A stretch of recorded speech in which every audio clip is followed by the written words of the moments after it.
I'm Dr. Jack West, thoracic oncologist and associate clinical professor at City of Hope Cancer Center in Los Angeles.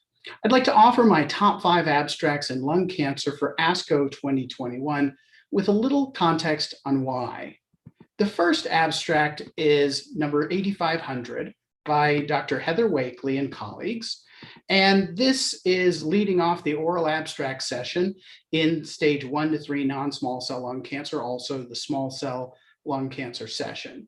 And this trial is Empower 010. It's a phase 3 randomized trial of atezolizumab for a year versus supportive care and surveillance alone after adjuvant cisplatin-based chemotherapy for patients with stage 1B, 2, or 3A resected non-small cell lung cancer.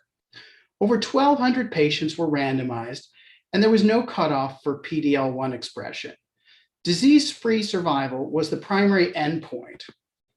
And we learned from a press release several months ago that the trial was positive for a DFS benefit in specific subsets, namely patients with PD-L1 of 1% or higher by the Roche proprietary assay. And we learned from the abstract that this is with a hazard ratio of 0.66. And it was also positive for patients with stage 2 or 3A disease who had a higher risk of relapse with a hazard ratio of 0.79. But the hazard ratio for DFS is 0.081 in the intent to treat analysis. And this doesn't reach statistical significance. I would say here that statistical significance for DFS is a lower bar than clinical significance for use.